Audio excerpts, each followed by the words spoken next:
De Lilith, la première épouse d'Adam, la révélation crue de Spinoza. Introduction. Que diriez-vous si je vous révélais qu'avant Ève, il existait une femme qui a osé défier Adam lui-même? Une femme qui a choisi la liberté plutôt que la soumission, l'exil plutôt que l'obéissance? Son nom a été effacé de l'histoire officielle, mais Spinoza, le philosophe le plus controversé du XVIIe siècle, a osé révéler sa vérité. Si vous aimez les histoires inspirantes qui remettent en question tout ce que vous pensiez savoir, n'oubliez pas de vous abonner à la chaîne pour ne manquer aucun moment de ces révélations extraordinaires. Et dites-moi dans les commentaires de quel pays vous regardez cette vidéo et à quelle heure vous la découvrez. J'adore savoir d'où viennent nos explorateurs de vérité. Mais avant de plonger dans cette histoire fascinante, si vous regardez sur votre téléphone, un petit coup de pouce en activant les notifications m'aiderait énormément à faire découvrir ces récits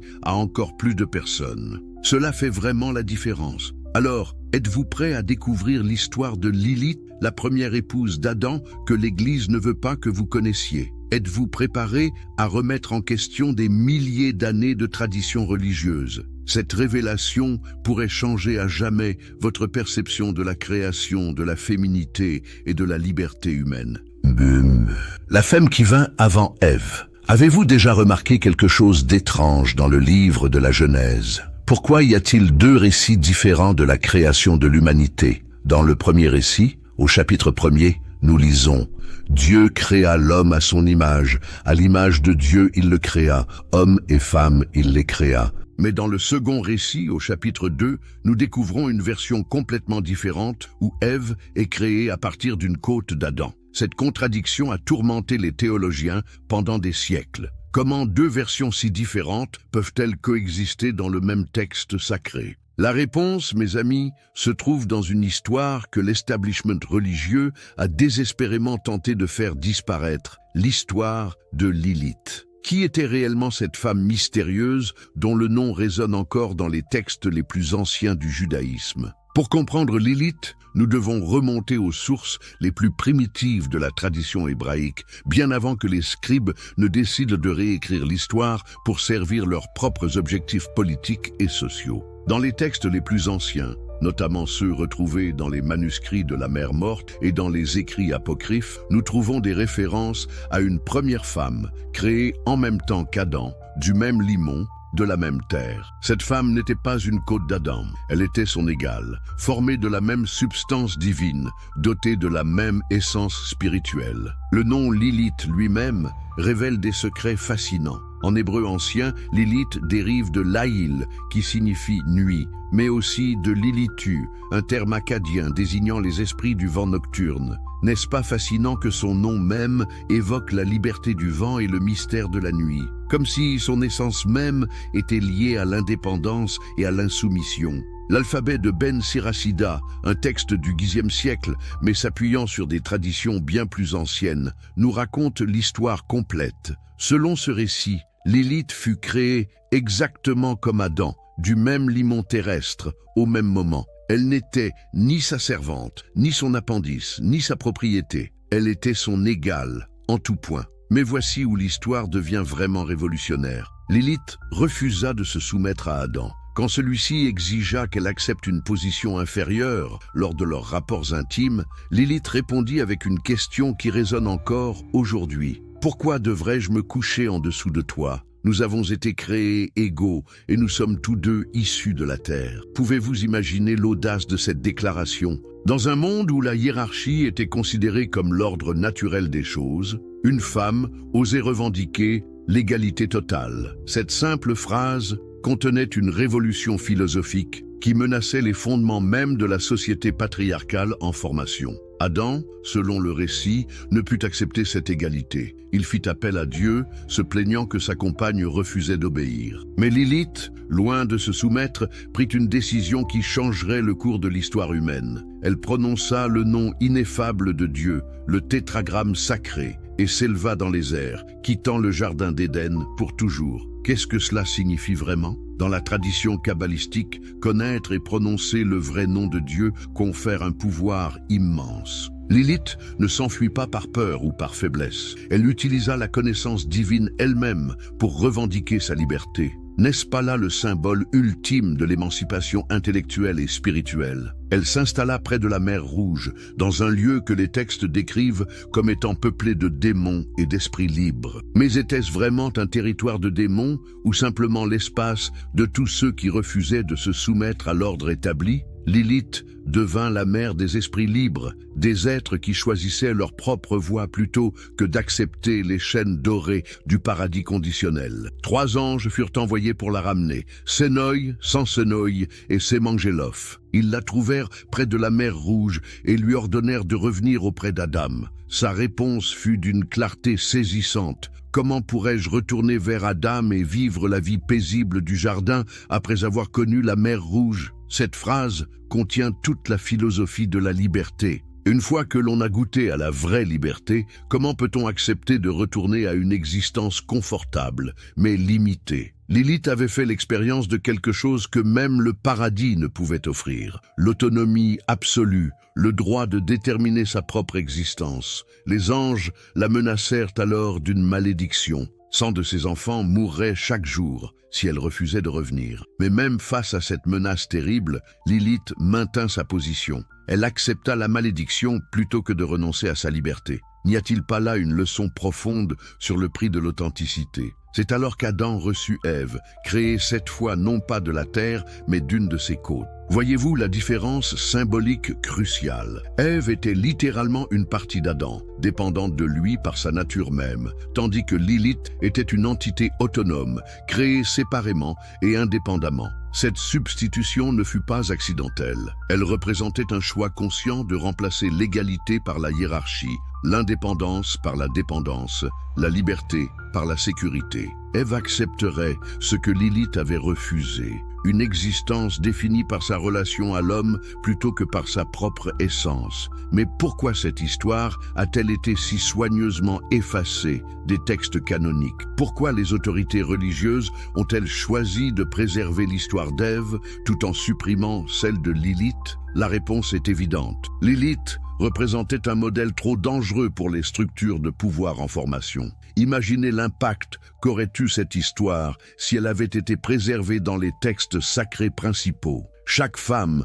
aurait eu un modèle de résistance et d'indépendance, chaque être humain aurait eu un exemple de quelqu'un qui choisit la liberté malgré les conséquences. Lilith n'était pas seulement la première féministe, elle était le premier être humain à revendiquer l'égalité fondamentale de tous les êtres conscients. De Jugeur, le conflit au paradis. Que s'est-il réellement passé dans ce jardin primordial? Quelles furent les véritables raisons du conflit entre Lilith et Adam? Pour comprendre la profondeur de cette rupture, nous devons examiner non seulement les faits rapportés, mais aussi leur signification symbolique et philosophique. Le conflit, selon les sources les plus anciennes, ne concernait pas simplement des questions d'intimité conjugale. Il s'agissait d'une dispute fondamentale sur la nature même de l'existence humaine et de la relation entre égaux. Quand Lilith refusa de se coucher en dessous, elle ne parlait pas seulement de position physique, elle rejetait l'idée même de hiérarchie dans une relation entre égaux. Pensez-y un instant. Si 2 êtres sont créés exactement de la même manière, du même matériau, au même moment par le même créateur, sur quelle base l'un pourrait-il revendiquer une autorité sur l'autre? Adam n'avait aucun argument rationnel pour justifier sa prétention à la domination. Sa seule justification était la force brute et l'appel à une autorité extérieure. Mais Lilith posa une question qui résonne encore aujourd'hui dans tous les combats pour l'égalité. Pourquoi? Pourquoi devrait-elle accepter une position inférieure? Pourquoi devrait-elle renoncer à sa nature égale pour satisfaire l'ego d'Adam? Cette question simple contenait une révolution philosophique complète. La réponse d'Adam révèle quelque chose de profondément troublant sur la nature humaine. Plutôt que d'engager un dialogue, plutôt que de reconnaître la validité de la question de Lilith, il fit appel à l'autorité divine. Il se plaignit à Dieu que sa compagne refusait d'obéir. N'est-ce pas là le comportement typique de ceux qui ne peuvent justifier leur domination par la raison et doivent donc recourir à la force? Mais Lilith ne se laissa pas intimider. Sa réponse fut d'une audace extraordinaire. Elle prononça le nom secret de Dieu et s'éleva dans les airs. Que signifie vraiment cet acte?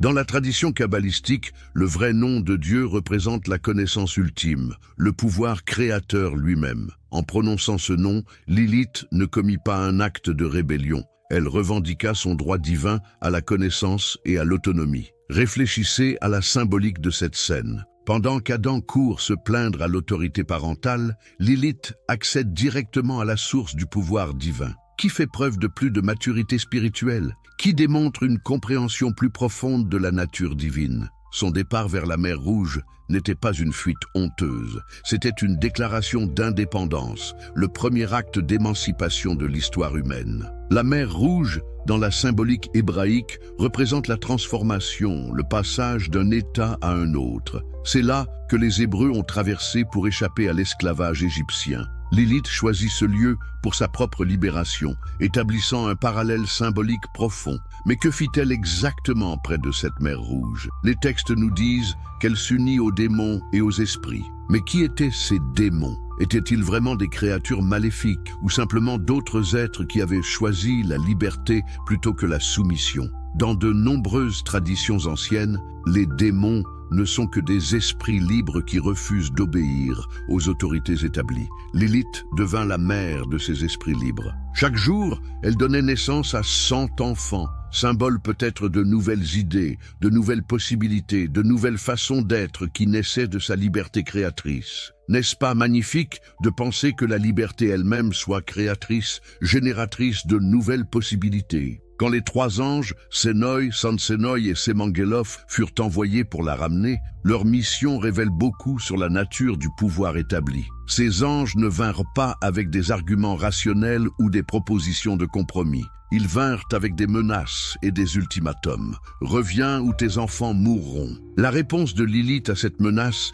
révèle la profondeur de sa transformation. Elle, qui avait connu la liberté totale, ne pouvait plus concevoir de retourner à une existence limitée, même confortable. Comment pourrais-je retourner vers Adam et vivre la vie paisible du jardin après avoir connu la mer Rouge? Cette phrase contient toute une philosophie de l'existence authentique. Qu'est-ce que Lilith avait découvert près de cette mer Rouge qui rendait impossible son retour au paradis? Elle avait découvert quelque chose que même le confort du jardin d'Éden ne pouvait offrir, l'expérience de sa propre souveraineté, le pouvoir de déterminer sa propre existence, la joie sauvage d'être pleinement elle-même. Face aux menaces des anges, elle fit un choix qui définit l'essence même de la liberté authentique. Elle accepta la souffrance plutôt que de renoncer à son autonomie. 100 de ses enfants mourraient chaque jour, mais elle préférait cette douleur à l'annihilation de son être véritable. N'y a-t-il pas là une leçon profonde sur la nature du choix authentique?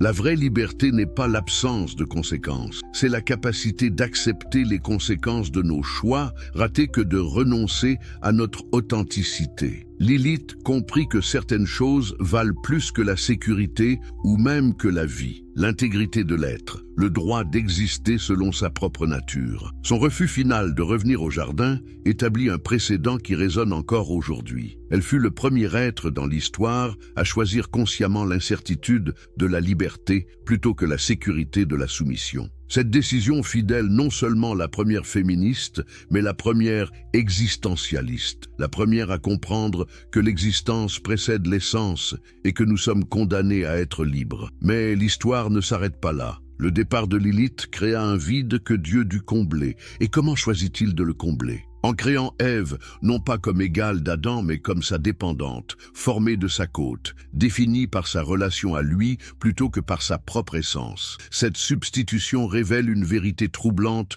sur les préférences divines telles qu'interprétées par les rédacteurs de ces textes. Dieu préférait-il vraiment une femme soumise à une femme libre? Ou cette préférence reflète-t-elle plutôt les préjugés des hommes qui ont écrit et réécrit ces histoires? La création d'Ève représente un choix conscient de privilégier l'harmonie sur l'égalité, la paix sur la justice, la sécurité sur la liberté. Ève accepterait ce que Lilith avait refusé, mais à quel prix? Le prix de sa propre indépendance, de sa propre souveraineté, de sa propre relation directe avec le divin. Debusser, Spinoza et la déconstruction du mythe. Mais qui était cet homme extraordinaire qui osa révéler ses vérités cachées? Baruch Spinoza né en 1632 dans la communauté juive portugaise d'Amsterdam, était destiné à devenir l'un des penseurs les plus révolutionnaires de l'histoire humaine. Pourquoi un jeune homme promis à une carrière tranquille dans le commerce familial choisit-il de risquer tout pour révéler des vérités dangereuses? Spinoza grandit dans une communauté qui avait elle-même connu l'exil et la persécution. Les Juifs séfarades d'Amsterdam étaient des réfugiés de l'Inquisition espagnole et portugaise, des survivants qui avaient choisi l'exil plutôt que la conversion forcée. N'est-ce pas ironique que ce soit dans cette communauté de résistants que naisse celui qui serait lui-même excommunié pour ses idées révolutionnaires? Dès son plus jeune âge, Spinoza démontra une intelligence exceptionnelle et une curiosité insatiable. Il maîtrisait non seulement l'hébreu et les textes sacrés, mais aussi le latin, la philosophie antique et les nouvelles sciences de son époque. Mais c'est peut-être cette vastitude même de ses connaissances qui le mena à questionner les dogmes de sa propre tradition. Que vit Spinoza dans l'histoire de Lilith que ses contemporains refusaient de voir? Il y reconnut un symbole puissant de la nature humaine authentique, non corrompue par les conventions sociales et les structures de pouvoir. Lilith représentait pour lui l'être humain dans son état naturel, guidé par la raison plutôt que par l'autorité, par l'authenticité plutôt que par la conformité. Mais comment en vint-il à cette interprétation révolutionnaire? Spinoza avait développé une méthode d'analyse des textes sacrés qui était elle-même révolutionnaire. Plutôt que d'accepter aveuglément les interprétations traditionnelles, il appliquait les mêmes outils critiques qu'il utilisait pour étudier n'importe quel autre texte historique. Dans son traité théologico-politique, Spinoza osa suggérer que les textes bibliques devaient être étudiés comme des documents historiques, produits par des êtres humains dans des contextes spécifiques pour servir des objectifs particuliers. Cette approche, aujourd'hui standard dans les études bibliques, était pure hérésie au XVIIe siècle. Appliquant cette méthode à l'histoire de Lilith, Spinoza y vit non pas un récit mythologique à prendre littéralement, mais un témoignage sur la nature humaine et les conflits fondamentaux de l'existence sociale. Lilith représentait pour lui l'aspiration naturelle de l'être humain à la liberté et à l'autodétermination. Mais pourquoi Spinoza fut-il excommunié si brutalement de sa communauté? Le 27 juillet 1656, la synagogue portugaise d'Amsterdam prononça contre lui le hérem le plus sévère de son histoire. Le document d'excommunication décrète « Maudit soit-il le jour, maudit soit-il la nuit, maudit soit-il quand il se couche, et maudit soit-il quand il se lève, maudit soit-il quand il sort, et maudit soit-il quand il entre ». Cette violence verbale révèle la terreur que inspiraient les idées de Spinoza aux autorités religieuses. Qu'avait-il dit ou écrit qui méritait une telle fureur? Il avait osé suggérer que Dieu et la nature étaient une seule et même chose, que les miracles étaient impossibles, que les textes sacrés étaient des œuvres humaines et que la liberté de penser était un droit naturel inaliénable. Mais peut-être plus dangereusement encore, il avait révélé comment les autorités religieuses utilisaient la peur et la superstition pour maintenir leur pouvoir sur les masses. En interprétant Lilith comme un symbole de liberté plutôt que comme un démon à craindre, il démontrait comment les mythes pouvaient être retournés contre ceux qui les utilisaient pour opprimer. Pour Spinoza, Lilith n'était pas une créature maléfique à éviter, mais un modèle de courage intellectuel à suivre. Elle avait choisi la vérité difficile plutôt que le mensonge confortable, l'authenticité dangereuse plutôt que la conformité sécurisante. N'était-ce pas exactement ce que faisait Spinoza lui-même en révélant ses vérités interdites? La parallèle entre Lilith et Spinoza lui-même est saisissante. Tous deux choisirent l'exil plutôt que la soumission, tous deux préférèrent la vérité à la sécurité, tous deux furent maudits par les autorités qu'ils avaient osé défier. Mais tous deux trouvèrent dans cette liberté chèrement payée quelque chose d'infiniment précieux, l'intégrité de leur être authentique. Spinoza développa sa philosophie de l'existence authentique en partie à travers sa méditation sur des figures comme Lilith. Pour lui, l'être humain libre était celui qui était déterminé par sa propre nature plutôt que par les forces extérieures. Lilith incarnait parfaitement cette liberté spinoziste. Elle agissait selon sa propre essence, refusant d'être déterminée par les attentes d'Adam ou les menaces des anges. Mais comment Spinoza interprétait-il la punition de Lilith? Plutôt que d'y voir une justice divine, il y reconnaissait le mécanisme par lequel les structures de pouvoir punissent ceux qui osent les défier. La mort quotidienne de 100 de ses enfants n'était pas une malédiction surnaturelle, mais la conséquence naturelle de vivre en opposition avec les forces dominantes. Cette interprétation spinoziste transformait complètement la signification de l'histoire. Lilith n'était plus une figure à craindre ou à condamner, mais un exemple à admirer et à suivre. Sa souffrance n'était pas le prix de sa rébellion, mais le témoignage de sa grandeur morale. Spinoza alla plus loin encore dans son analyse. Il suggéra que l'histoire de Lilith révélait une vérité fondamentale sur la condition humaine. Nous sommes tous confrontés au choix entre l'authenticité et la conformité, entre la liberté et la sécurité, entre être nous-mêmes et être ce que les autres attendent de nous. Dans cette perspective, chaque être humain porte en lui une Lilith intérieure, cette part de soi qui aspire à la liberté totale, qui refuse les compromis dégradants, qui préfère l'incertitude de l'authenticité aux chaînes dorées de la conformité. La question que pose Spinoza est simple mais révolutionnaire. Aurons-nous le courage d'écouter cette voix intérieure? Pour Spinoza, la vraie religion n'était pas l'obéissance aveugle au dogme, mais la libre recherche de la vérité et la pratique de la justice. Dans cette perspective, Lilith était plus religieuse qu'Adam, plus proche du divin dans sa quête d'authenticité que dans sa soumission aux conventions. Cette interprétation fit de Spinoza l'un des premiers défenseurs modernes de l'égalité des sexes et de la liberté individuelle. En réhabilitant Lilith, il réhabilitait du même coup tous ceux qui choisissent la difficile voie de l'indépendance plutôt que la facilité de la soumission. Mais peut-être le plus révolutionnaire dans l'approche de Spinoza était sa capacité à voir dans les mythes anciens des vérités éternelles sur la nature humaine. Lilith n'était pas seulement une figure du passé, mais un archétype vivant, une possibilité toujours présente dans chaque existence humaine. Voilà pourquoi la révélation de Spinoza sur Lilith demeure si puissante aujourd'hui. Elle nous rappelle que la liberté n'est pas un don qu'on reçoit, mais un choix qu'on fait, jour après jour, face aux pressions de la conformité et aux séductions de la sécurité. La question que Spinoza nous pose à travers l'histoire de Lilith est donc très simple. Quelle part de vous-même êtes-vous prêt à sacrifier pour être accepté? Et inversement. Quel prix êtes-vous prêt à payer pour rester authentique? La réponse à cette question détermine non seulement qui nous sommes, mais qui nous pouvons devenir. La vérité occultée sur la féminité. Avez-vous déjà réfléchi à la différence fondamentale entre la création de Lilith et celle d'Ève? Cette distinction ne concerne pas seulement deux femmes mythiques. Elle révèle deux philosophies opposées de l'existence féminine qui ont façonné notre civilisation pendant des millénaires. Mais avant d'explorer cette vérité troublante, si vous appréciez ces révélations historiques qui remettent en question tout ce qu'on vous a enseigné, n'hésitez pas à vous abonner pour ne rien manquer de ces découvertes extraordinaires. Et dites-moi dans les commentaires de quel pays vous nous regardez et à quelle heure vous découvrez cette histoire. C'est toujours fascinant de voir d'où viennent nos explorateurs de vérité. Si vous regardez sur votre téléphone portable, un petit geste en activant les notifications nous aiderait énormément à faire connaître ces récits historiques à encore plus de personnes. Cela fait vraiment toute la différence. Alors, pourquoi Ève fut-elle créée d'une côte et non pas du limon comme Lilith?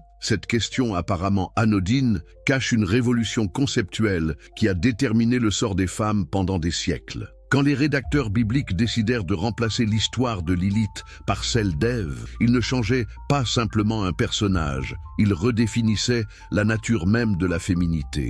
Lilith, créée du même limon qu'Adam, possédait une autonomie ontologique complète. Elle existait par elle-même, pour elle-même, avec sa propre relation directe au divin. Ève, au contraire, fut définie dès sa création par sa dépendance à Adam. Elle était littéralement une partie de lui, tirée de sa côte pendant son sommeil, formée pour répondre à son besoin de compagnie. Voyez-vous l'implication philosophique profonde de cette différence? Lilith représentait la femme comme être autonome, Ève la femme comme complément de l'homme. Lilith incarnait l'égalité ontologique, Ève la complémentarité hiérarchique. Cette substitution ne fut pas accidentelle, elle servait un projet politique précis, Mais qui étaient vraiment ces scribes qui opérèrent cette transformation? Il s'agissait des rédacteurs de la tradition sacerdotale, des hommes vivant dans une société patriarcale en formation qui avaient besoin de légitimer religieusement la subordination féminine. L'histoire de Lilith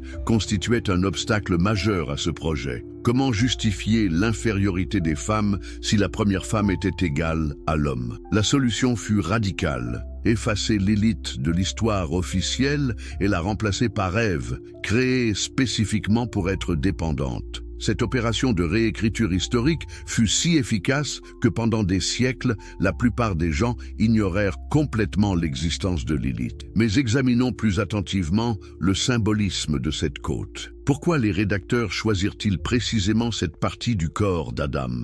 La côte protège le cœur et les organes vitaux. Elle suggère la protection, mais aussi l'enfermement. Ève n'était pas créée pour voler libre comme Lilith, mais pour rester près du cœur d'Adam, protégée mais limitée. Cette métaphore anatomique révèle une conception de la féminité comme essence protectrice mais subordonnée. La femme devait être proche de l'homme, nécessaire à son bien-être, mais toujours dans une position de dépendance structurelle. N'est-ce pas exactement le rôle que les sociétés patriarcales ont assigné aux femmes pendant des millénaires? Mais que se passa-t-il avec cette substitution? Adam accepta-t-il immédiatement Ève comme il n'avait pas accepté Lilith? Les textes nous disent qu'à la vue d'Ève, Adam s'exclama « Voici enfin l'os de mes os et la chair de ma chair ». Cette exclamation révèle quelque chose de troublant. Adam était satisfait précisément parce qu'Ève était une partie de lui-même plutôt qu'un être indépendant. Cette satisfaction d'Adam nous en dit long sur la psychologie masculine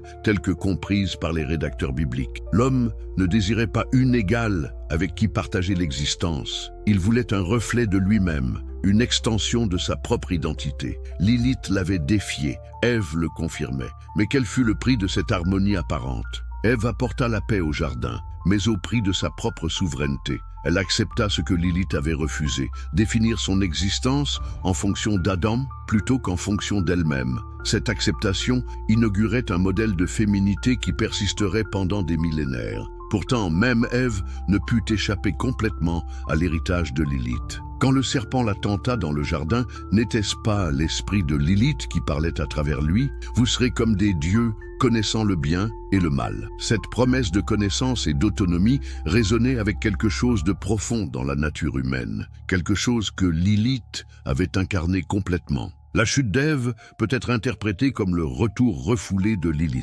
Malgré sa création dépendante, Ève aspira finalement à la connaissance indépendante, à la capacité de juger par elle-même plutôt que d'obéir aveuglément. En croquant le fruit défendu, elle rejoignait Lilith dans la rébellion contre l'ordre établi. Mais contrairement à Lilith, Ève fut punie pour sa désobéissance, et avec elle toute l'humanité.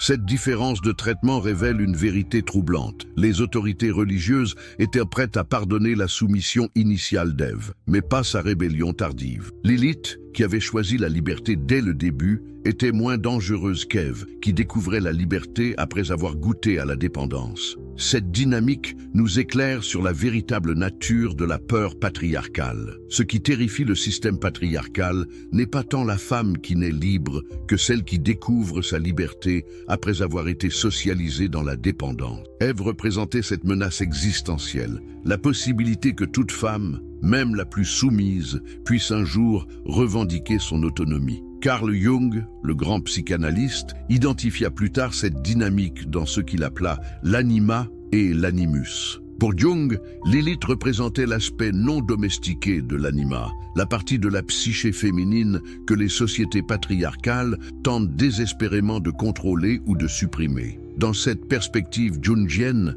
chaque femme porte en elle à la fois Ève et Lilith, la part socialisée qui accepte les rôles assignés et la part sauvage qui aspire à la liberté totale. Le conflit entre ces deux aspects explique beaucoup des tensions intérieures que vivent les femmes dans les sociétés patriarcales. Mais Jung alla plus loin dans son analyse. Il suggéra que la suppression de Lilith de la conscience collective avait créé un déséquilibre psychique majeur, non seulement chez les femmes, mais chez les hommes aussi. En refusant de reconnaître l'égalité féminine, les hommes s'étaient coupés d'une partie essentielle de leur propre psyché. Cette analyse révèle pourquoi l'histoire de Lilith demeure si perturbante même aujourd'hui. Elle ne remet pas seulement en question les rôles traditionnels des femmes, elle questionne toute la structure psychologique sur laquelle se fondent les sociétés patriarcales. Mais comment cette suppression de Lilith s'opéra-t-elle concrètement dans l'histoire? Le processus fut graduel mais systématique. D'abord, ces histoires furent reléguées aux textes apocryphes, exclus du canon officiel. Puis,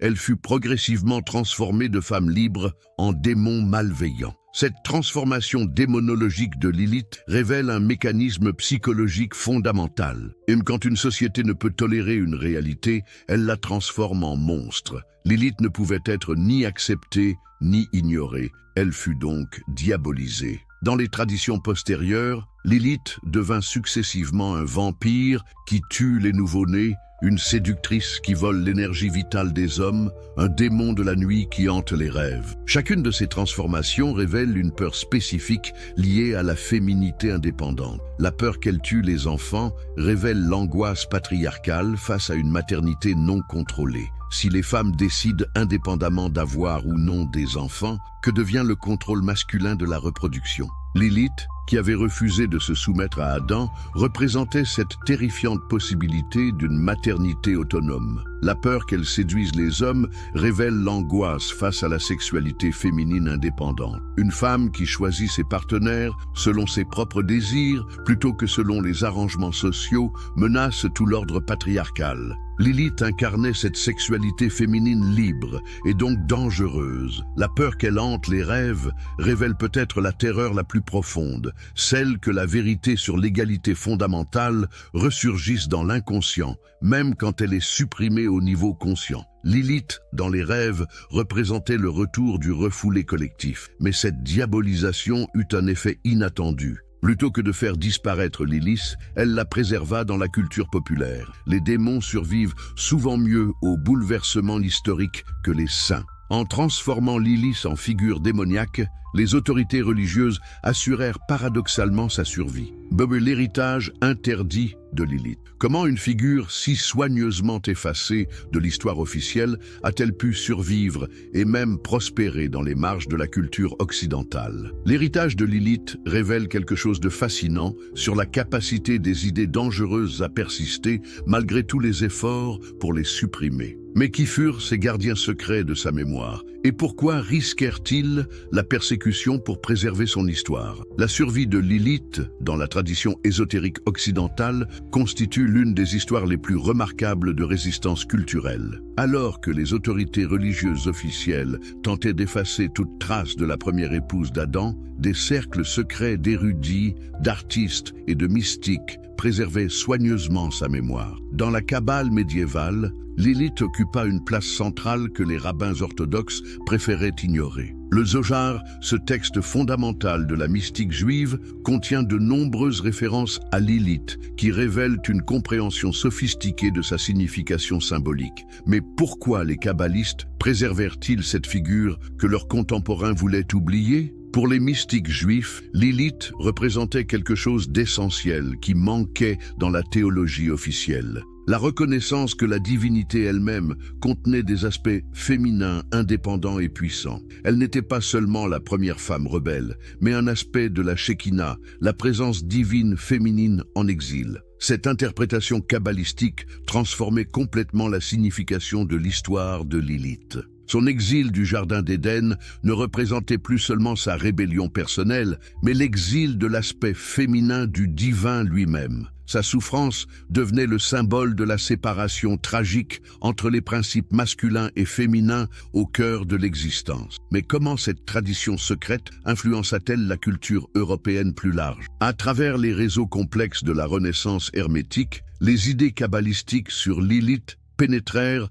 dans les cercles intellectuels chrétiens. Des humanistes comme Pic de la Mirandole étudiaient la Kabbale et découvraient ces traditions alternatives sur la création. Cette infiltration des idées sur Lilith dans la culture chrétienne se fit souvent de manière codée et symbolique. Les artistes de la Renaissance ne pouvaient représenter ouvertement la première épouse d'Adam sans risquer l'accusation d'hérésie, mais ils trouvèrent des moyens subtils d'inclure ces symboles dans leurs œuvres. Regardez attentivement certaines peintures de la Renaissance représentant le Jardin d'Éden. N'y voyez-vous pas parfois une figure féminine mystérieuse dans l'arrière-plan, souvent ailée, parfois accompagnée d'un serpent? Ces représentations codées de Lilith permettaient aux artistes d'explorer des thèmes interdits, tout en évitant la censure officielle. Michel-Ange lui-même, dans la chapelle Sixtine, inclut des éléments qui peuvent être interprétés comme des références à Lilith. La figure féminine mystérieuse qui apparaît dans certaines scènes de la création, distincte d'Ève, pourrait représenter cette première femme oubliée. Bien sûr, Michel-Ange ne pouvait l'identifier ouvertement, mais les initiés savaient lire ces symboles. Cette tradition artistique secrète révèle quelque chose de profond sur la fonction de l'art dans la préservation des idées dangereuses. Quand la vérité ne peut être exprimée ouvertement, elle trouve refuge dans le symbolisme, la métaphore, l'allégorie. L'art devient alors un moyen de résistance culturelle, mais c'est peut-être dans la littérature que l'héritage de Lilith survécut le plus clairement. Dante, dans sa Divine Comédie, fait référence à des figures féminines mystérieuses qui évoquent fortement Lilith. Bien qu'il ne la nomme pas directement, les descriptions qu'il donne de certaines âmes en exil résonnent avec son histoire. Goethe, plus audacieux, inclut Lilith directement dans son Faust. Dans la scène du sabbat des sorcières, elle apparaît comme une figure de séduction dangereuse, mais Goethe lui donne une dignité et une complexité qui suggèrent une compréhension profonde de sa véritable signification. Pour Goethe, Lilith représentait la nature sauvage de l'existence, non domestiquée par les conventions sociales. Cette présence de Lilith dans Faust n'était pas accidentelle. Goethe, profondément influencé par les traditions ésotériques de son époque, comprenait que l'histoire de Faust, un homme qui vend son âme pour la connaissance, résonnait avec celle de Lilith, une femme qui choisit l'exil pour la liberté. Lord Byron, ce poète rebelle du romantisme anglais, fut encore plus explicite dans sa fascination pour Lilith. Dans ses notes personnelles, il écrivit « Lilith était plus belle qu'Ève, mais elle était sauvage et ne voulait pas se soumettre à Adam. C'est pourquoi elle fut bannie et remplacée par Ève, qui était docile. » Cette observation de Byron révèle une compréhension intuitive de la dynamique politique derrière l'histoire de Lilith. Pour Byron, comme pour d'autres romantiques, elle représentait l'esprit de rébellion contre toutes les formes d'autorité oppressive. George MacDonald, l'écrivain écossais qui influença profondément C.S. Lewis et J.R.R. Tolkien, écrivit un roman intitulé simplement Lilith, où il explorait les implications philosophiques de son histoire. Dans ce livre étrange et visionnaire, Lilith apparaît comme une figure complexe, ni tout à fait héroïque ni complètement démoniaque, mais profondément humaine dans sa quête de sens. Mais pourquoi ces écrivains risquèrent-ils la controverse en ressuscitant cette figure interdite ? Parce qu'ils comprenaient intuitivement que quelque chose d'essentiel manquait dans la vision officielle de la nature humaine. Lilith représentait cette part de nous-mêmes que les institutions tentent de supprimer. L'aspiration à l'authenticité totale, le refus des compromis dégradants, la préférence pour la vérité difficile plutôt que pour le mensonge confortable. Cette tradition littéraire secrète créa progressivement un espace culturel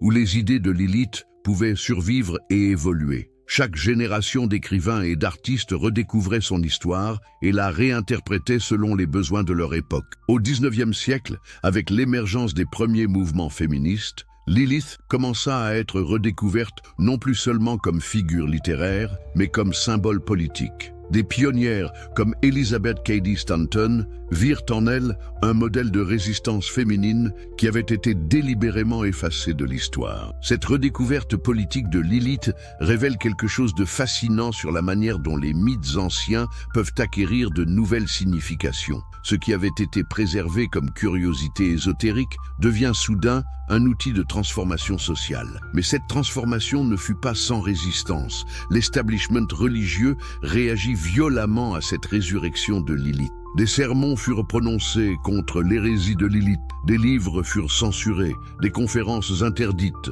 Cette réaction révélait que Lilith demeurait aussi dangereuse au XIXe siècle qu'elle l'avait été au temps de sa création. Pourquoi cette peur persistante? Parce que Lilith représentait toujours la même menace fondamentale. L'idée que l'égalité entre les sexes n'était pas une innovation moderne, mais l'état originel de l'humanité. Si la première femme était égale à l'homme, sur quelle base justifier des millénaires d'inégalité? Cette question troublante explique pourquoi l'héritage de Lilith demeura si soigneusement occulté. Admettre sa réalité historique aurait remis en question non seulement les rôles sexuels traditionnels, mais toute la structure théologique qui les justifiait. Pourtant, malgré tous ces efforts de suppression, l'idée de Lilith continua à se propager. Elle apparut dans les œuvres de peintres comme Dante Gabriel Rossetti, qui la représenta comme une femme d'une beauté saisissante, mais dangereuse, entourée de serpents et de flammes. Cette iconographie révélait la fascination ambivalente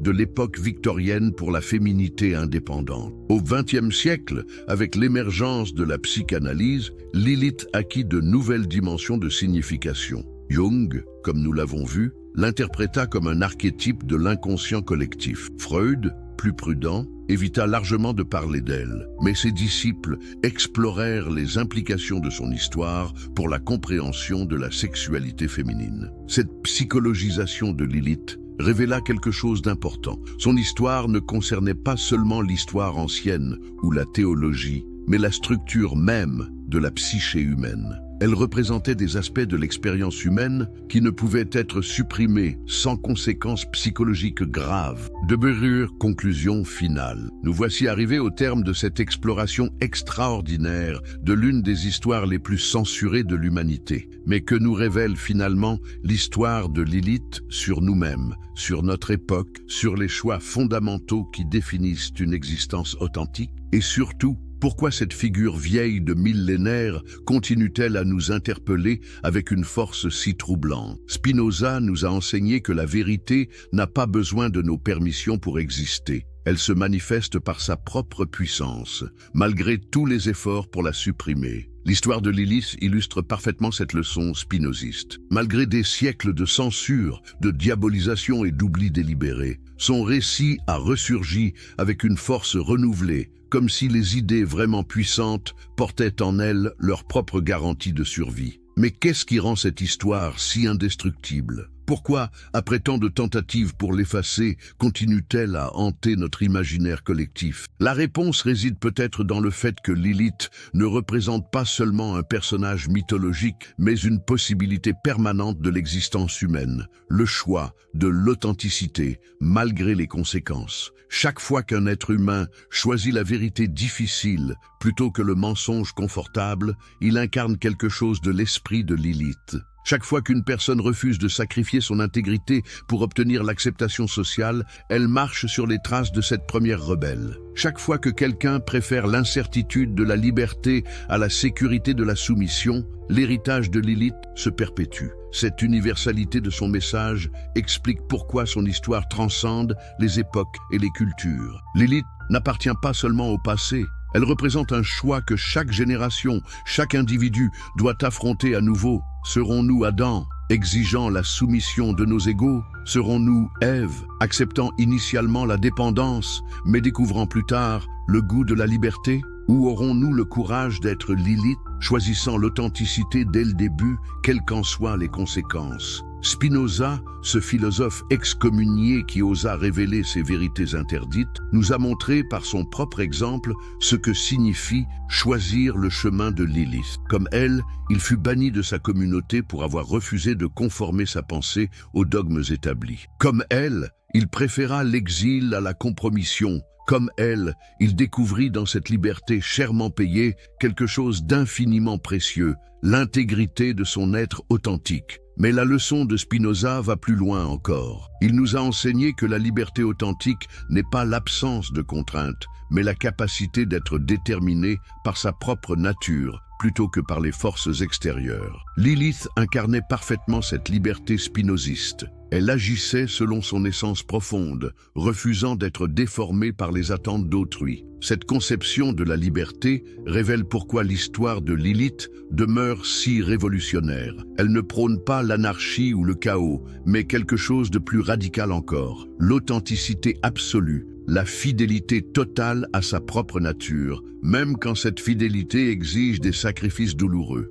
Pensez aux implications de cette philosophie dans notre monde contemporain. Combien d'entre nous sacrifient quotidiennement des parcelles de leur authenticité pour maintenir la paix sociale, obtenir l'approbation professionnelle ou simplement éviter les conflits? Combien acceptent de jouer des rôles qui trahissent leur nature profonde par peur de l'isolement ou de l'échec? L'histoire de Lilith nous pose une question dérangeante. Et si ces compromis apparemment raisonnables étaient en réalité plus coûteux que l'exil qu'elle choisit? Et si la vraie tragédie n'était pas son bannissement du paradis, mais notre acceptation de paradis conditionnel qui exige l'abandon de notre essence? Cette question prend une résonance particulière à notre époque de conformité numérique, où les réseaux sociaux créent de nouvelles formes de pression vers la normalisation des comportements et des pensées. Dans ce contexte, Lilith apparaît comme un antidote nécessaire, le rappel que l'authenticité a un prix, mais que ce prix vaut d'être payé. Mais l'héritage de Lilith ne concerne pas seulement les individus, il interroge nos structures sociales et politiques. Une société qui ne peut tolérer les Lilith, qui exige la soumission comme prix de l'appartenance, est-elle vraiment civilisée? Une culture qui préfère les Èves dociles aux Lilith indépendantes ne se prive-t-elle pas d'une partie essentielle de la créativité et de la vitalité humaine? Ces questions révèlent que l'histoire de Lilith n'est pas seulement un récit sur la féminité ou la rébellion, c'est une méditation sur les conditions nécessaires à l'épanouissement humain. Quelles sont les structures sociales qui permettent aux individus d'être pleinement eux-mêmes? Comment créer des communautés qui valorisent l'authenticité plutôt que la conformité? Spinoza suggérait que la vraie démocratie n'était possible que dans une société composée d'individus libres, c'est-à-dire d'individus capables d'agir selon leur propre nature plutôt que par peur ou par contrainte. Dans cette perspective, chaque Lilith qui choisit l'authenticité contribue à la possibilité d'une société véritablement libre. Mais peut-être la leçon la plus profonde de cette histoire concerne-t-elle la nature de l'amour authentique. Le conflit entre Adam et Lilith révèle deux conceptions radicalement opposées de la relation amoureuse. Adam désirait une compagne qui confirme son autorité.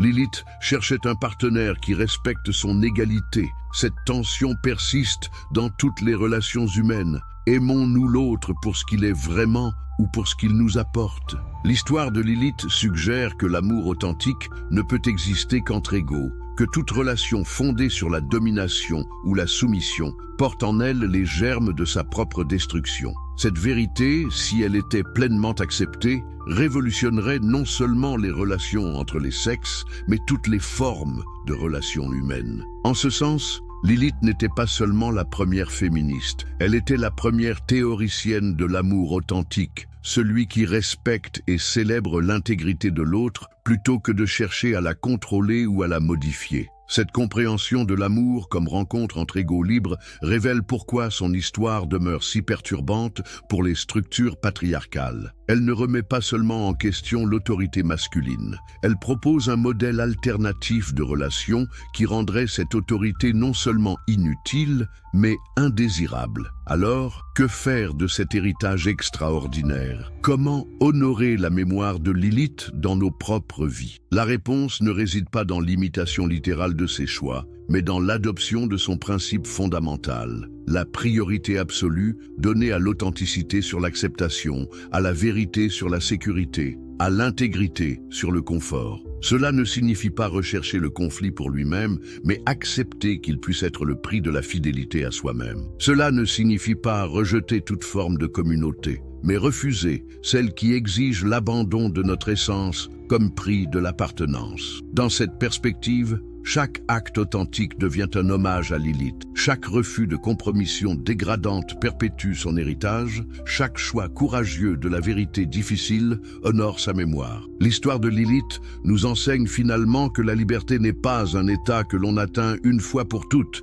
mais un choix que l'on renouvelle quotidiennement. Comme elle près de sa mer Rouge, nous devons chaque jour choisir entre le confort de la conformité et l'incertitude de l'authenticité. Cette leçon prend une résonance particulière dans notre époque de transition rapide et d'incertitudes multiples. Face aux crises qui secouent Lilith, la première épouse d'Adam, la révélation crue de Spinoza. Le Juve, introduction. Que diriez-vous si je vous révélais qu'avant Ève, il existait une femme qui a osé défier Adam lui-même? Une femme qui a choisi la liberté plutôt que la soumission, l'exil plutôt que l'obéissance. Son nom a été effacé de l'histoire officielle, mais Spinoza, le philosophe le plus controversé du XVIIe siècle, a osé révéler sa vérité. Si vous aimez les histoires inspirantes qui remettent en question tout ce que vous pensiez savoir, n'oubliez pas de vous abonner à la chaîne pour ne manquer aucun moment de ces révélations extraordinaires. Et dites-moi dans les commentaires de quel pays vous regardez cette vidéo et à quelle heure vous la découvrez. J'adore savoir d'où viennent nos explorateurs de vérité. Mais avant de plonger dans cette histoire fascinante, si vous regardez sur votre téléphone, un petit coup de pouce en activant les notifications m'aiderait énormément à faire découvrir ces récits à encore plus de personnes. Cela fait vraiment la différence. Alors, êtes-vous prêt à découvrir l'histoire de Lilith, la première épouse d'Adam que l'Église ne veut pas que vous connaissiez? Êtes-vous préparé à remettre en question des milliers d'années de traditions religieuses? Cette révélation pourrait changer à jamais votre perception de la création, de la féminité et de la liberté humaine. La femme qui vint avant Ève. Avez-vous déjà remarqué quelque chose d'étrange dans le livre de la Genèse? Pourquoi y a-t-il deux récits différents de la création de l'humanité? Dans le premier récit, au chapitre 1er, nous lisons « Dieu créa l'homme à son image. À l'image de Dieu, il le créa. Homme et femme, il les créa. » Mais dans le second récit, au chapitre 2, nous découvrons une version complètement différente où Ève est créée à partir d'une côte d'Adam. Cette contradiction a tourmenté les théologiens pendant des siècles. Comment deux versions si différentes peuvent-elles coexister dans le même texte sacré? La réponse, mes amis, se trouve dans une histoire que l'establishment religieux a désespérément tenté de faire disparaître, l'histoire de Lilith. Qui était réellement cette femme mystérieuse, dont le nom résonne encore dans les textes les plus anciens du judaïsme? Pour comprendre Lilith, nous devons remonter aux sources les plus primitives de la tradition hébraïque, bien avant que les scribes ne décident de réécrire l'histoire pour servir leurs propres objectifs politiques et sociaux. Dans les textes les plus anciens, notamment ceux retrouvés dans les manuscrits de la Mer Morte et dans les écrits apocryphes, nous trouvons des références à une première femme, créée en même temps qu'Adam, du même limon, de la même terre. Cette femme n'était pas une côte d'Adam, elle était son égale, formée de la même substance divine, dotée de la même essence spirituelle. Le nom Lilith lui-même révèle des secrets fascinants. En hébreu ancien, Lilith dérive de Laïl, qui signifie nuit, mais aussi de Lilitu, un terme akkadien désignant les esprits du vent nocturne. N'est-ce pas fascinant que son nom même évoque la liberté du vent et le mystère de la nuit, comme si son essence même était liée à l'indépendance et à l'insoumission? L'alphabet de Ben Siracida, un texte du Xe siècle mais s'appuyant sur des traditions bien plus anciennes, nous raconte l'histoire complète. Selon ce récit, Lilith fut créée exactement comme Adam, du même limon terrestre, au même moment. Elle n'était ni sa servante, ni son appendice, ni sa propriété. Elle était son égale en tout point. Mais voici où l'histoire devient vraiment révolutionnaire.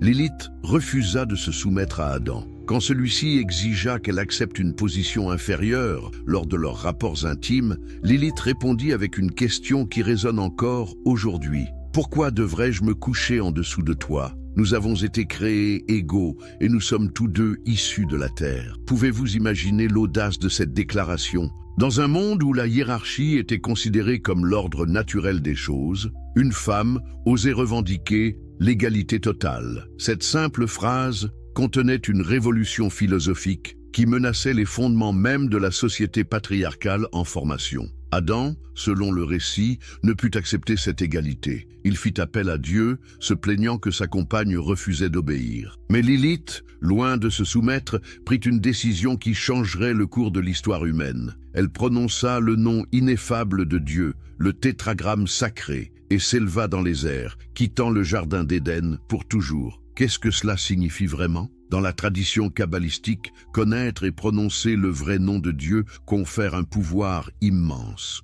Lilith ne s'enfuit pas par peur ou par faiblesse. Elle utilisa la connaissance divine elle-même pour revendiquer sa liberté. N'est-ce pas là le symbole ultime de l'émancipation intellectuelle et spirituelle? Elle s'installa près de la mer Rouge, dans un lieu que les textes décrivent comme étant peuplé de démons et d'esprits libres. Mais était-ce vraiment un territoire de démons ou simplement l'espace de tous ceux qui refusaient de se soumettre à l'ordre établi? Lilith devint la mère des esprits libres, des êtres qui choisissaient leur propre voie plutôt que d'accepter les chaînes dorées du paradis conditionnel. 3 anges furent envoyés pour la ramener, Sénoï, Sansenoï et Sémangelof. Ils la trouvèrent près de la mer Rouge et lui ordonnèrent de revenir auprès d'Adam. Sa réponse fut d'une clarté saisissante. Comment pourrais-je retourner vers Adam et vivre la vie paisible du jardin après avoir connu la mer Rouge? Cette phrase contient toute la philosophie de la liberté. Une fois que l'on a goûté à la vraie liberté,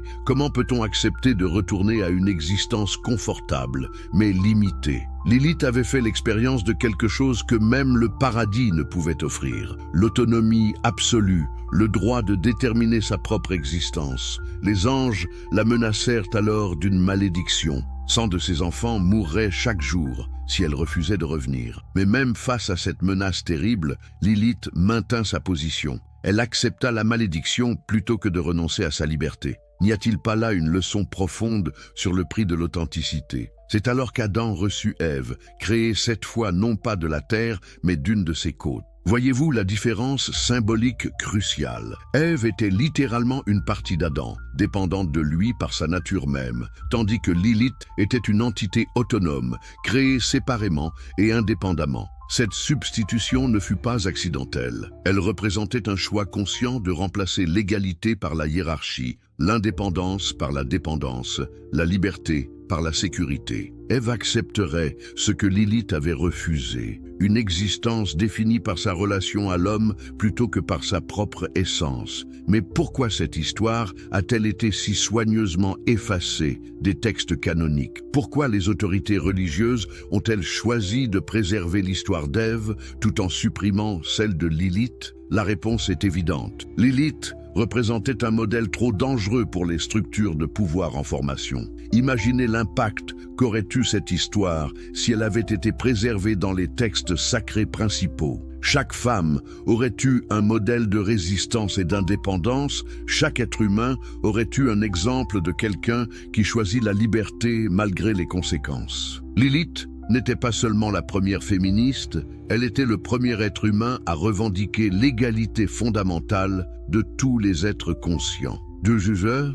le conflit au paradis. Que s'est-il réellement passé dans ce jardin primordial? Quelles furent les véritables raisons du conflit entre Lilith et Adam? Pour comprendre la profondeur de cette rupture, nous devons examiner non seulement les faits rapportés, mais aussi leur signification symbolique et philosophique. Le conflit, selon les sources les plus anciennes, ne concernait pas simplement des questions d'intimité conjugale. Il s'agissait d'une dispute fondamentale sur la nature même de l'existence humaine et de la relation entre égaux. Quand Lilith refusa de se coucher en dessous, elle ne parlait pas seulement de position physique, elle rejetait l'idée même de hiérarchie dans une relation entre égaux. Pensez-y un instant. Si 2 êtres sont créés exactement de la même manière, du même matériau, au même moment par le même créateur, sur quelle base l'un pourrait-il revendiquer une autorité sur l'autre? Adam n'avait aucun argument rationnel pour justifier sa prétention à la domination. Sa seule justification était la force brute et l'appel à une autorité extérieure. Mais Lilith posa une question qui résonne encore aujourd'hui dans tous les combats pour l'égalité. Pourquoi? Pourquoi devrait-elle accepter une position inférieure? Pourquoi devrait-elle renoncer à sa nature égale pour satisfaire l'ego d'Adam? Cette question simple contenait une révolution philosophique complète. La réponse d'Adam révèle quelque chose de profondément troublant sur la nature humaine. Plutôt que d'engager un dialogue, plutôt que de reconnaître la validité de la question de Lilith, il fit appel à l'autorité divine. Il se plaignit à Dieu que sa compagne refusait d'obéir. N'est-ce pas là le comportement typique de ceux qui ne peuvent justifier leur domination par la raison et doivent donc recourir à la force? Mais Lilith ne se laissa pas intimider. Sa réponse fut d'une audace extraordinaire. Elle prononça le nom secret de Dieu et s'éleva dans les airs. Que signifie vraiment cet acte? Dans la tradition kabbalistique, le vrai nom de Dieu représente la connaissance ultime, le pouvoir créateur lui-même. En prononçant ce nom, Lilith ne commit pas un acte de rébellion. Elle revendiqua son droit divin à la connaissance et à l'autonomie. Réfléchissez à la symbolique de cette scène. Pendant qu'Adam court se plaindre à l'autorité parentale, Lilith accède directement à la source du pouvoir divin. Qui fait preuve de plus de maturité spirituelle? Qui démontre une compréhension plus profonde de la nature divine? Son départ vers la mer Rouge n'était pas une fuite honteuse, c'était une déclaration d'indépendance, le premier acte d'émancipation de l'histoire humaine. La mer Rouge, dans la symbolique hébraïque, représente la transformation, le passage d'un état à un autre. C'est là que les Hébreux ont traversé pour échapper à l'esclavage égyptien. Lilith choisit ce lieu pour sa propre libération, établissant un parallèle symbolique profond. Mais que fit-elle exactement près de cette mer Rouge? Les textes nous disent qu'elle s'unit aux démons et aux esprits. Mais qui étaient ces démons? Étaient-ils vraiment des créatures maléfiques ou simplement d'autres êtres qui avaient choisi la liberté plutôt que la soumission? Dans de nombreuses traditions anciennes, les démons ne sont que des esprits libres qui refusent d'obéir aux autorités établies. Lilith devint la mère de ces esprits libres. Chaque jour, elle donnait naissance à 100 enfants, symbole peut-être de nouvelles idées, de nouvelles possibilités, de nouvelles façons d'être qui naissaient de sa liberté créatrice. N'est-ce pas magnifique de penser que la liberté elle-même soit créatrice, génératrice de nouvelles possibilités? Quand les 3 anges, Sénoï, Sansénoï et Sémanguélof, furent envoyés pour la ramener, leur mission révèle beaucoup sur la nature du pouvoir établi. Ces anges ne vinrent pas avec des arguments rationnels ou des propositions de compromis. Ils vinrent avec des menaces et des ultimatums. « Reviens ou tes enfants mourront ». La réponse de Lilith à cette menace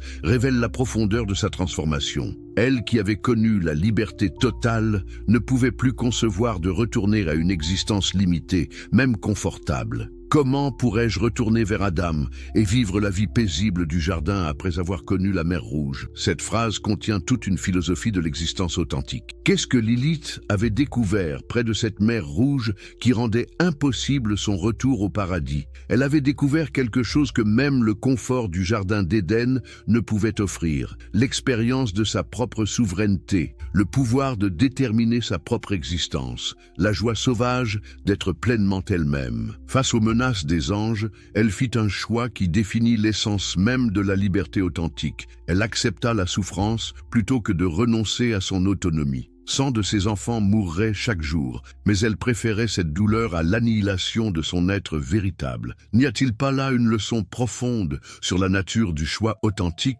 La vraie liberté n'est pas l'absence de conséquences, c'est la capacité d'accepter les conséquences de nos choix, ratés que de renoncer à notre authenticité. Lilith comprit que certaines choses valent plus que la sécurité ou même que la vie. L'intégrité de l'être, le droit d'exister selon sa propre nature. Son refus final de revenir au jardin établit un précédent qui résonne encore aujourd'hui. Elle fut le premier être dans l'histoire à choisir consciemment l'incertitude de la liberté plutôt que la sécurité de la soumission. Cette décision fit d'elle non seulement la première féministe, mais la première existentialiste, la première à comprendre que l'existence précède l'essence et que nous sommes condamnés à être libres. Mais l'histoire ne s'arrête pas là. Le départ de Lilith créa un vide que Dieu dut combler. Et comment choisit-il de le combler? En créant Ève, non pas comme égale d'Adam, mais comme sa dépendante, formée de sa côte, définie par sa relation à lui plutôt que par sa propre essence. Cette substitution révèle une vérité troublante sur les préférences divines telles qu'interprétées par les rédacteurs de ces textes. Dieu préférait-il vraiment une femme soumise à une femme libre? Ou cette préférence reflète-t-elle plutôt les préjugés des hommes qui ont écrit et réécrit ces histoires? La création d'Ève représente un choix conscient de privilégier l'harmonie sur l'égalité, la paix sur la justice, la sécurité sur la liberté. Ève accepterait ce que Lilith avait refusé, mais à quel prix? Le prix de sa propre indépendance, de sa propre souveraineté, de sa propre relation directe avec le divin.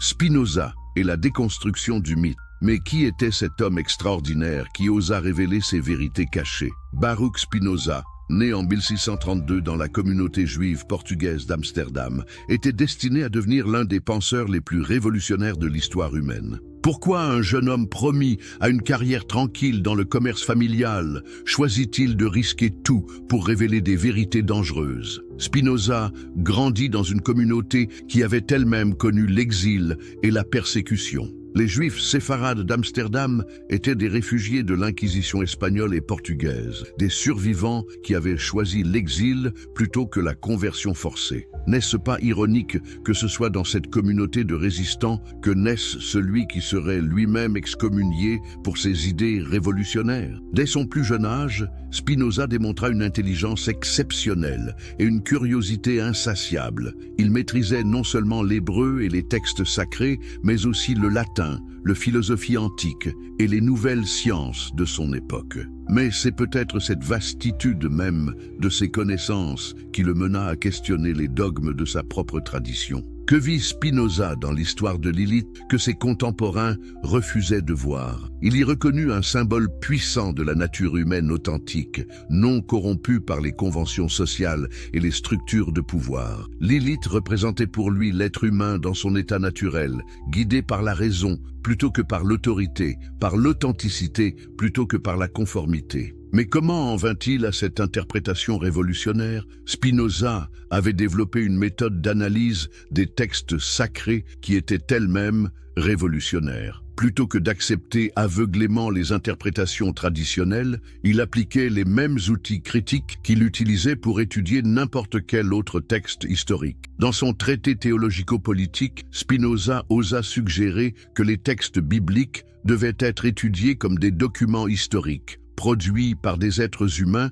dans des contextes spécifiques pour servir des objectifs particuliers. Cette approche, aujourd'hui standard dans les études bibliques, était pure hérésie au XVIIe siècle. Appliquant cette méthode à l'histoire de Lilith, Spinoza y vit non pas un récit mythologique à prendre littéralement, mais un témoignage sur la nature humaine et les conflits fondamentaux de l'existence sociale. Lilith représentait pour lui l'aspiration naturelle de l'être humain à la liberté et à l'autodétermination. Mais pourquoi Spinoza fut-il excommunié si brutalement de sa communauté? Le 27 juillet 1656, la synagogue portugaise d'Amsterdam prononça contre lui le hérem le plus sévère de son histoire. Le document d'excommunication décrète « Maudit soit-il le jour, maudit soit-il la nuit, maudit soit-il quand il se couche, et maudit soit-il quand il se lève, maudit soit-il quand il sort, et maudit soit-il quand il entre ».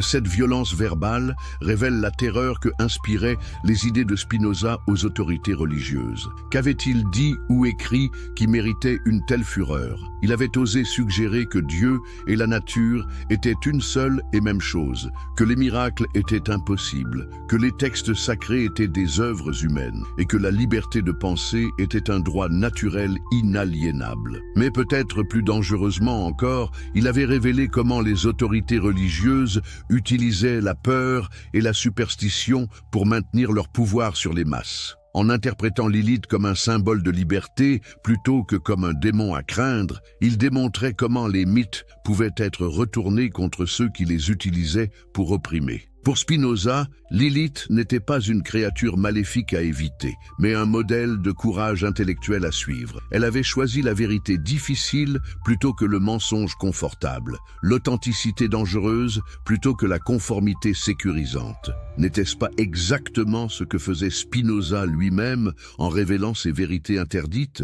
La parallèle entre Lilith et Spinoza lui-même est saisissante. Tous deux choisirent l'exil plutôt que la soumission, tous deux préférèrent la vérité à la sécurité, tous deux furent maudits par les autorités qu'ils avaient osé défier. Mais tous deux trouvèrent dans cette liberté chèrement payée quelque chose d'infiniment précieux, l'intégrité de leur être authentique. Spinoza développa sa philosophie de l'existence authentique en partie à travers sa méditation sur des figures comme Lilith. Pour lui, l'être humain libre était celui qui était déterminé par sa propre nature plutôt que par les forces extérieures. Lilith incarnait parfaitement cette liberté spinoziste.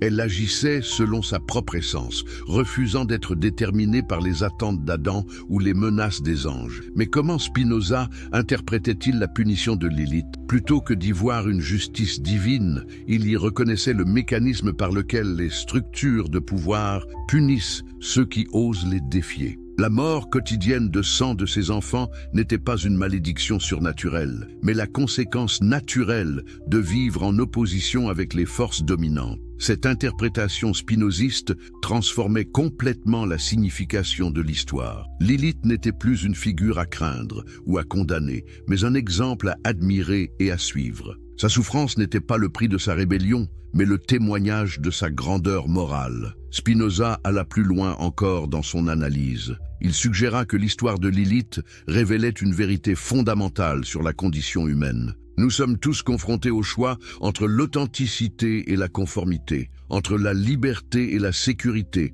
entre être nous-mêmes et être ce que les autres attendent de nous. Dans cette perspective, chaque être humain porte en lui une Lilith intérieure, cette part de soi qui aspire à la liberté totale, qui refuse les compromis dégradants, qui préfère l'incertitude de l'authenticité aux chaînes dorées de la conformité. La question que pose Spinoza est simple mais révolutionnaire. Aurons-nous le courage d'écouter cette voix intérieure? Pour Spinoza, la vraie religion n'était pas l'obéissance aveugle au dogme, mais la libre recherche de la vérité et la pratique de la justice. Dans cette perspective, Lilith était plus religieuse qu'Adam, plus proche du divin dans sa quête d'authenticité que dans sa soumission aux conventions. Cette interprétation fit de Spinoza l'un des premiers défenseurs modernes de l'égalité des sexes et de la liberté individuelle. En réhabilitant Lilith, il réhabilitait du même coup tous ceux qui choisissent la difficile voie de l'indépendance plutôt que la facilité de la soumission.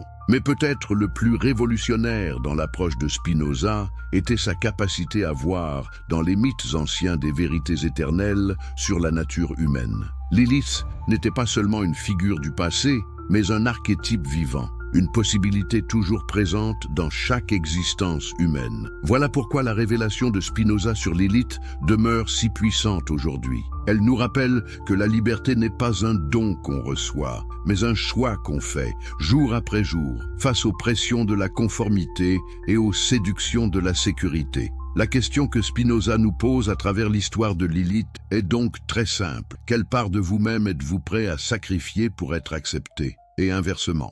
Quel prix êtes-vous prêt à payer pour rester authentique? La réponse à cette question détermine non seulement qui nous sommes, mais qui nous pouvons devenir. La vérité occultée sur la féminité. Avez-vous déjà réfléchi à la différence fondamentale entre la création de Lilith et celle d'Ève? Cette distinction ne concerne pas seulement deux femmes mythiques. Elle révèle deux philosophies opposées de l'existence féminine qui ont façonné notre civilisation pendant des millénaires. Mais avant d'explorer cette vérité troublante, si vous appréciez ces révélations historiques qui remettent en question tout ce qu'on vous a enseigné, n'hésitez pas à vous abonner pour ne rien manquer de ces découvertes extraordinaires. Et dites-moi dans les commentaires de quel pays vous nous regardez et à quelle heure vous découvrez cette histoire. C'est toujours fascinant de voir d'où viennent nos explorateurs de vérité. Si vous regardez sur votre téléphone portable, un petit geste en activant les notifications nous aiderait énormément à faire connaître ces récits historiques à encore plus de personnes. Cela fait vraiment toute la différence. Alors, pourquoi Ève fut-elle créée d'une côte et non pas du limon comme Lilith? Cette question apparemment anodine cache une révolution conceptuelle qui a déterminé le sort des femmes pendant des siècles. Quand les rédacteurs bibliques décidèrent de remplacer l'histoire de Lilith par celle d'Ève, ils ne changeaient pas simplement un personnage, ils redéfinissaient la nature même de la féminité. Lilith, créée du même limon qu'Adam, possédait une autonomie ontologique complète. Elle existait par elle-même, pour elle-même, avec sa propre relation directe au divin. Ève, au contraire, fut définie dès sa création par sa dépendance à Adam. Elle était littéralement une partie de lui, tirée de sa côte pendant son sommeil, formée pour répondre à son besoin de compagnie. Voyez-vous l'implication philosophique profonde de cette différence? Lilith représentait la femme comme être autonome, Ève la femme comme complément de l'homme. Lilith incarnait l'égalité ontologique, Ève la complémentarité hiérarchique. Cette substitution ne fut pas accidentelle, elle servait un projet politique précis. Mais qui étaient vraiment ces scribes qui opérèrent cette transformation? Il s'agissait des rédacteurs de la tradition sacerdotale, des hommes vivant dans une société patriarcale en formation qui avaient besoin de légitimer religieusement la subordination féminine. L'histoire de Lilith constituait un obstacle majeur à ce projet. Comment justifier l'infériorité des femmes si la première femme était égale à l'homme? La solution fut radicale. Effacer Lilith de l'histoire officielle et la remplacer par Ève, créée spécifiquement pour être dépendante. Cette opération de réécriture historique fut si efficace que pendant des siècles, la plupart des gens ignorèrent complètement l'existence de Lilith. Mais examinons plus attentivement le symbolisme de cette côte. Pourquoi les rédacteurs choisirent-ils précisément cette partie du corps d'Adam?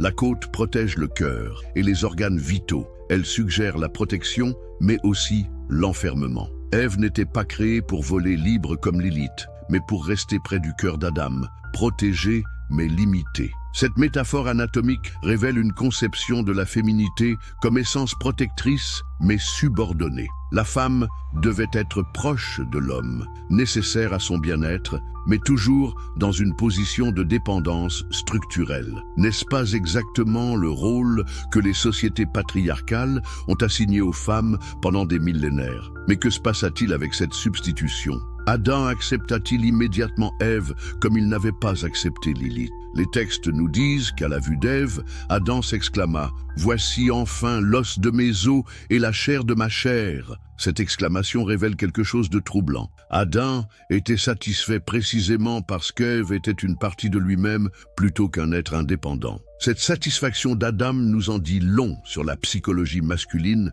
telle que comprise par les rédacteurs bibliques. L'homme ne désirait pas une égale avec qui partager l'existence. Il voulait un reflet de lui-même, une extension de sa propre identité.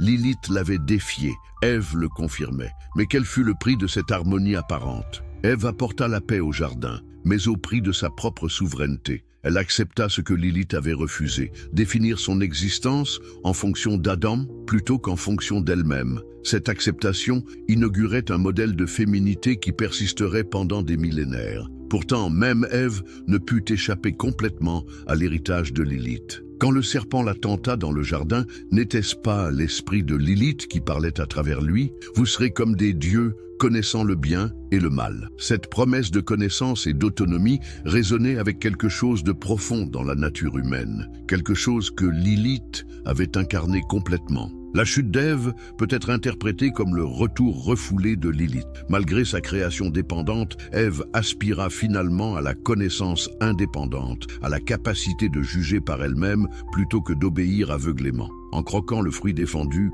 elle rejoignait Lilith dans la rébellion contre l'ordre établi. Mais contrairement à Lilith, Ève fut punie pour sa désobéissance, et avec elle toute l'humanité. Cette différence de traitement révèle une vérité troublante. Les autorités religieuses étaient prêtes à pardonner la soumission initiale d'Ève, mais pas sa rébellion tardive. Lilith, qui avait choisi la liberté dès le début, était moins dangereuse qu'Ève, qui découvrait la liberté après avoir goûté à la dépendance. Cette dynamique nous éclaire sur la véritable nature de la peur patriarcale. Ce qui terrifie le système patriarcal n'est pas tant la femme qui naît libre que celle qui découvre sa liberté après avoir été socialisée dans la dépendance. Ève représentait cette menace existentielle, la possibilité que toute femme, même la plus soumise, puisse un jour revendiquer son autonomie. Carl Jung, le grand psychanalyste, identifia plus tard cette dynamique dans ce qu'il appela l'anima et l'animus. Pour Jung, Lilith représentait l'aspect non domestiqué de l'anima, la partie de la psyché féminine que les sociétés patriarcales tentent désespérément de contrôler ou de supprimer. Dans cette perspective jungienne, chaque femme porte en elle à la fois Ève et Lilith, la part socialisée qui accepte les rôles assignés et la part sauvage qui aspire à la liberté totale. Le conflit entre ces deux aspects explique beaucoup des tensions intérieures que vivent les femmes dans les sociétés patriarcales. Mais Jung alla plus loin dans son analyse. il suggéra que la suppression de Lilith de la conscience collective avait créé un déséquilibre psychique majeur, non seulement chez les femmes, mais chez les hommes aussi. En refusant de reconnaître l'égalité féminine, les hommes s'étaient coupés d'une partie essentielle de leur propre psyché. Cette analyse révèle pourquoi l'histoire de Lilith demeure si perturbante même aujourd'hui. Elle ne remet pas seulement en question les rôles traditionnels des femmes, elle questionne toute la structure psychologique sur laquelle se fondent les sociétés patriarcales. Mais comment cette suppression de Lilith s'opéra-t-elle concrètement dans l'histoire? Le processus fut graduel mais systématique. D'abord, ces histoires furent reléguées aux textes apocryphes, exclus du canon officiel. Puis, elle fut progressivement transformée de femmes libres en démons malveillants. Cette transformation démonologique de Lilith révèle un mécanisme psychologique fondamental. Et quand une société ne peut tolérer une réalité, elle la transforme en monstre. Lilith ne pouvait être ni acceptée ni ignorée. Elle fut donc diabolisée. Dans les traditions postérieures, Lilith devint successivement un vampire qui tue les nouveau-nés, une séductrice qui vole l'énergie vitale des hommes, un démon de la nuit qui hante les rêves. Chacune de ces transformations révèle une peur spécifique liée à la féminité indépendante. La peur qu'elle tue les enfants révèle l'angoisse patriarcale face à une maternité non contrôlée. Si les femmes décident indépendamment d'avoir ou non des enfants, que devient le contrôle masculin de la reproduction? Lilith, qui avait refusé de se soumettre à Adam, représentait cette terrifiante possibilité d'une maternité autonome. La peur qu'elle séduise les hommes révèle l'angoisse face à la sexualité féminine indépendante. Une femme qui choisit ses partenaires selon ses propres désirs plutôt que selon les arrangements sociaux menace tout l'ordre patriarcal. Lilith incarnait cette sexualité féminine libre et donc dangereuse. La peur qu'elle hante les rêves révèle peut-être la terreur la plus profonde, celle que la vérité sur l'égalité fondamentale ressurgisse dans l'inconscient, même quand elle est supprimée au niveau conscient. Lilith, dans les rêves, représentait le retour du refoulé collectif, mais cette diabolisation eut un effet inattendu. Plutôt que de faire disparaître Lilith, elle la préserva dans la culture populaire. Les démons survivent souvent mieux au bouleversement historique que les saints. En transformant Lilith en figure démoniaque, les autorités religieuses assurèrent paradoxalement sa survie. L'héritage interdit de Lilith. Comment une figure si soigneusement effacée de l'histoire officielle a-t-elle pu survivre et même prospérer dans les marges de la culture occidentale? L'héritage de Lilith révèle quelque chose de fascinant sur la capacité des idées dangereuses à persister malgré tous les efforts pour les supprimer. Mais qui furent ces gardiens secrets de sa mémoire? Et pourquoi risquèrent-ils la persécution pour préserver son histoire? La survie de Lilith, dans la tradition ésotérique occidentale, constitue l'une des histoires les plus remarquables de résistance culturelle. Alors que les autorités religieuses officielles tentaient d'effacer toute trace de la première épouse d'Adam, des cercles secrets d'érudits, d'artistes et de mystiques préservaient soigneusement sa mémoire. Dans la Kabbale médiévale, Lilith occupa une place centrale que les rabbins orthodoxes préféraient ignorer. Le Zohar, ce texte fondamental de la mystique juive, contient de nombreuses références à Lilith, qui révèlent une compréhension sophistiquée de sa signification symbolique. Mais pourquoi les kabbalistes préservèrent-ils cette figure que leurs contemporains voulaient oublier? Pour les mystiques juifs, Lilith représentait quelque chose d'essentiel qui manquait dans la théologie officielle. La reconnaissance que la divinité elle-même contenait des aspects féminins, indépendants et puissants. Elle n'était pas seulement la première femme rebelle, mais un aspect de la Shekinah, la présence divine féminine en exil. Cette interprétation kabbalistique transformait complètement la signification de l'histoire de Lilith. Son exil du Jardin d'Éden ne représentait plus seulement sa rébellion personnelle, mais l'exil de l'aspect féminin du divin lui-même. Sa souffrance devenait le symbole de la séparation tragique entre les principes masculins et féminins au cœur de l'existence. Mais comment cette tradition secrète influença-t-elle la culture européenne plus large? À travers les réseaux complexes de la Renaissance hermétique, les idées kabbalistiques sur Lilith pénétrèrent dans les cercles intellectuels chrétiens. Des humanistes comme Pic de la Mirandole étudiaient la Kabbale et découvraient ces traditions alternatives sur la création. Cette infiltration des idées sur Lilith dans la culture chrétienne se fit souvent de manière codée et symbolique. Les artistes de la Renaissance ne pouvaient représenter ouvertement la première épouse d'Adam sans risquer l'accusation d'hérésie, mais ils trouvèrent des moyens subtils d'inclure ces symboles dans leurs œuvres. Regardez attentivement certaines peintures de la Renaissance représentant le Jardin d'Éden. N'y voyez-vous pas parfois une figure féminine mystérieuse dans l'arrière-plan, souvent ailée, parfois accompagnée d'un serpent? Ces représentations codées de Lilith permettaient aux artistes d'explorer des thèmes interdits, tout en évitant la censure officielle. Michel-Ange lui-même, dans la chapelle Sixtine, inclut des éléments qui peuvent être interprétés comme des références à Lilith. La figure féminine mystérieuse qui apparaît dans certaines scènes de la création, distincte d'Ève, pourrait représenter cette première femme oubliée. Bien sûr, Michel-Ange ne pouvait l'identifier ouvertement, mais les initiés savaient lire ces symboles. Cette tradition artistique secrète révèle quelque chose de profond sur la fonction de l'art dans la préservation des idées dangereuses. Quand la vérité ne peut être exprimée ouvertement, elle trouve refuge dans le symbolisme, la métaphore, l'allégorie. L'art devient alors un moyen de résistance culturelle, mais c'est peut-être dans la littérature que l'héritage de Lilith survécut le plus clairement. Dante, dans sa Divine Comédie, fait référence à des figures féminines mystérieuses qui évoquent fortement Lilith. Bien qu'il ne la nomme pas directement, les descriptions qu'il donne de certaines âmes en exil résonnent avec son histoire. Goethe, plus audacieux, inclut Lilith directement dans son Faust. Dans la scène du sabbat des sorcières, elle apparaît comme une figure de séduction dangereuse,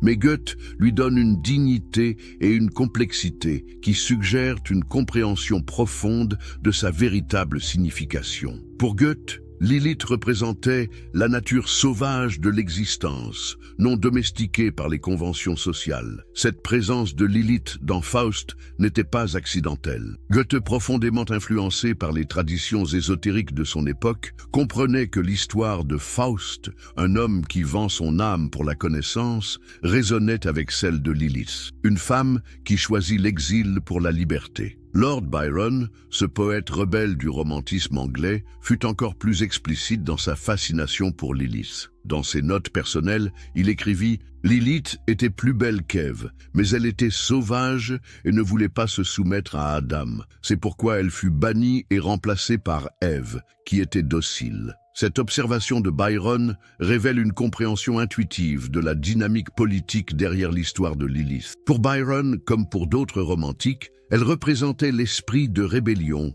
contre toutes les formes d'autorité oppressive. George MacDonald, l'écrivain écossais qui influença profondément C.S. Lewis et J.R.R. Tolkien, écrivit un roman intitulé simplement Lilith, où il explorait les implications philosophiques de son histoire. Dans ce livre étrange et visionnaire, Lilith apparaît comme une figure complexe, ni tout à fait héroïque ni complètement démoniaque, mais profondément humaine dans sa quête de sens. Mais pourquoi ces écrivains risquèrent-ils la controverse en ressuscitant cette figure interdite ? Parce qu'ils comprenaient intuitivement que quelque chose d'essentiel manquait dans la vision officielle de la nature humaine. Lilith représentait cette part de nous-mêmes que les institutions tentent de supprimer. L'aspiration à l'authenticité totale, le refus des compromis dégradants, la préférence pour la vérité difficile plutôt que pour le mensonge confortable. Cette tradition littéraire secrète créa progressivement un espace culturel où les idées de Lilith pouvaient survivre et évoluer. Chaque génération d'écrivains et d'artistes redécouvrait son histoire et la réinterprétait selon les besoins de leur époque. Au XIXe siècle, avec l'émergence des premiers mouvements féministes, Lilith commença à être redécouverte non plus seulement comme figure littéraire, mais comme symbole politique. Des pionnières comme Elizabeth Cady Stanton virent en elle un modèle de résistance féminine qui avait été délibérément effacé de l'histoire. Cette redécouverte politique de Lilith révèle quelque chose de fascinant sur la manière dont les mythes anciens peuvent acquérir de nouvelles significations. Ce qui avait été préservé comme curiosité ésotérique devient soudain un outil de transformation sociale. Mais cette transformation ne fut pas sans résistance. L'establishment religieux réagit violemment à cette résurrection de Lilith. Des sermons furent prononcés contre l'hérésie de Lilith, des livres furent censurés, des conférences interdites. Cette réaction révélait que Lilith demeurait aussi dangereuse au XIXe siècle qu'elle l'avait été au temps de sa création. Pourquoi cette peur persistante? Parce que Lilith représentait toujours la même menace fondamentale. L'idée que l'égalité entre les sexes n'était pas une innovation moderne, mais l'état originel de l'humanité. Si la première femme était égale à l'homme, sur quelle base justifier des millénaires d'inégalité? Cette question troublante explique pourquoi l'héritage de Lilith demeura si soigneusement occulté. Admettre sa réalité historique aurait remis en question non seulement les rôles sexuels traditionnels, mais toute la structure théologique qui les justifiait. Pourtant, malgré tous ces efforts de suppression, l'idée de Lilith continua à se propager. Elle apparut dans les œuvres de peintres comme Dante Gabriel Rossetti, qui la représenta comme une femme d'une beauté saisissante, mais dangereuse, entourée de serpents et de flammes. Cette iconographie révélait la fascination ambivalente de l'époque victorienne pour la féminité indépendante. Au XXe siècle,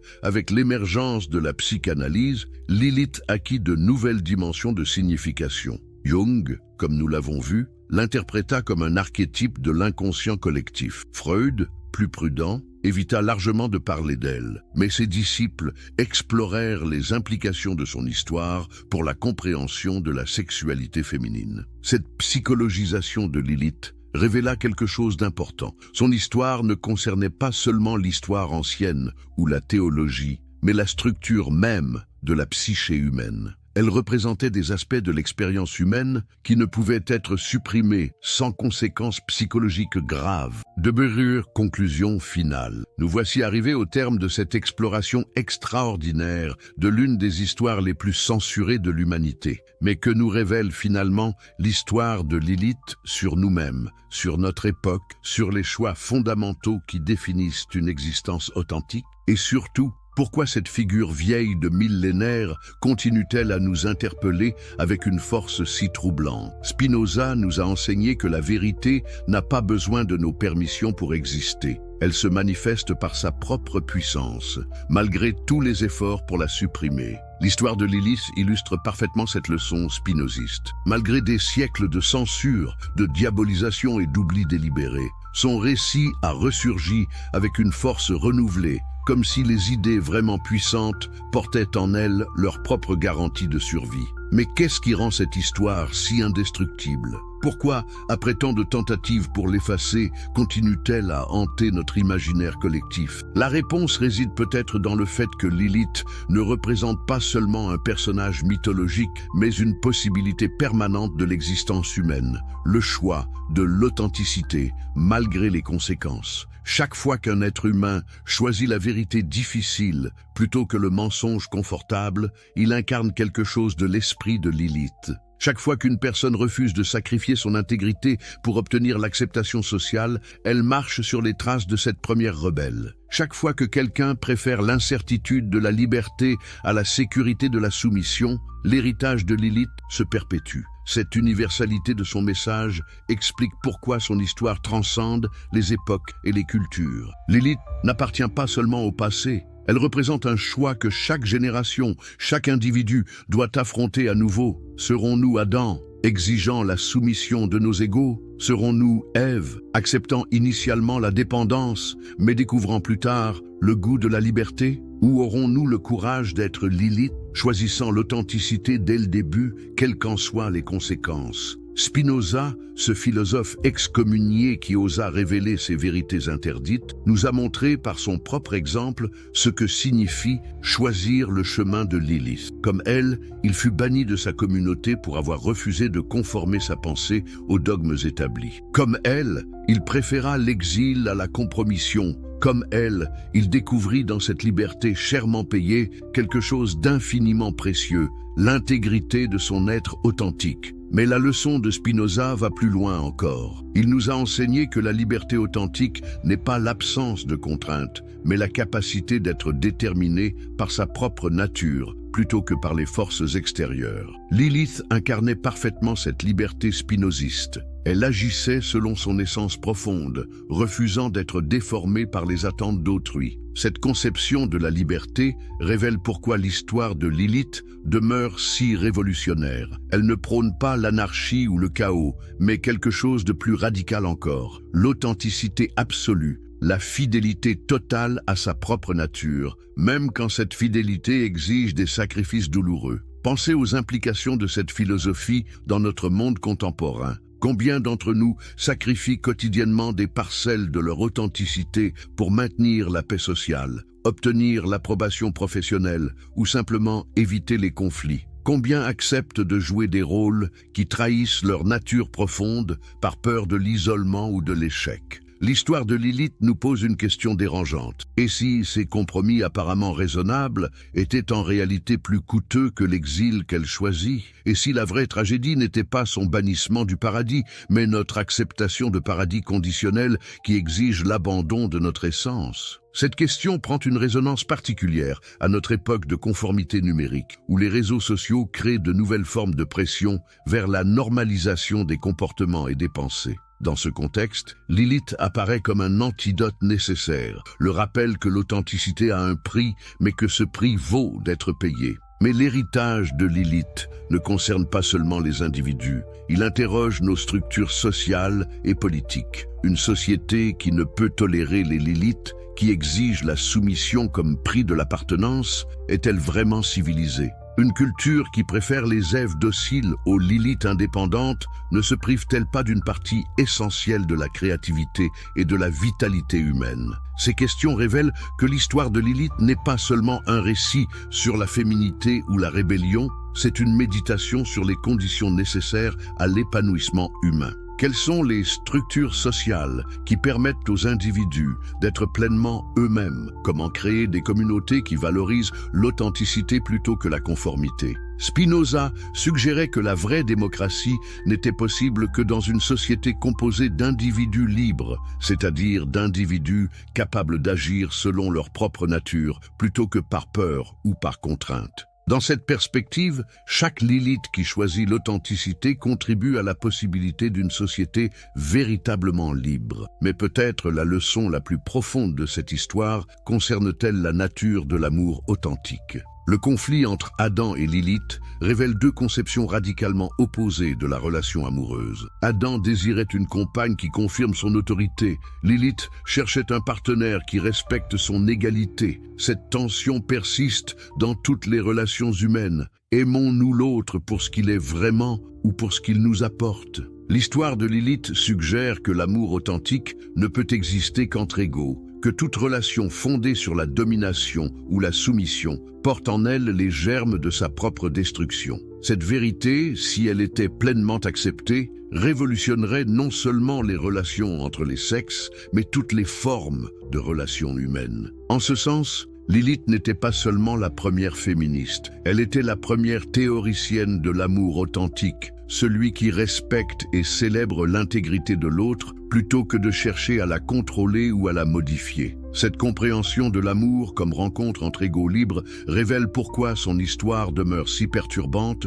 pour les structures patriarcales. Elle ne remet pas seulement en question l'autorité masculine, elle propose un modèle alternatif de relation qui rendrait cette autorité non seulement inutile, mais indésirable. Alors, que faire de cet héritage extraordinaire? Comment honorer la mémoire de Lilith dans nos propres vies? La réponse ne réside pas dans l'imitation littérale de ses choix, mais dans l'adoption de son principe fondamental, la priorité absolue donnée à l'authenticité sur l'acceptation, à la vérité sur la sécurité, à l'intégrité sur le confort. Cela ne signifie pas rechercher le conflit pour lui-même, mais accepter qu'il puisse être le prix de la fidélité à soi-même. Cela ne signifie pas rejeter toute forme de communauté, mais refuser celle qui exige l'abandon de notre essence comme prix de l'appartenance. Dans cette perspective, Chaque acte authentique devient un hommage à Lilith. Chaque refus de compromission dégradante perpétue son héritage. Chaque choix courageux de la vérité difficile honore sa mémoire. L'histoire de Lilith nous enseigne finalement que la liberté n'est pas un état que l'on atteint une fois pour toutes, mais un choix que l'on renouvelle quotidiennement. Comme elle près de sa mer Rouge, nous devons chaque jour choisir entre le confort de la conformité et l'incertitude de l'authenticité. Cette leçon prend une résonance particulière dans notre époque de transition rapide et d'incertitudes multiples. Face aux crises qui secouent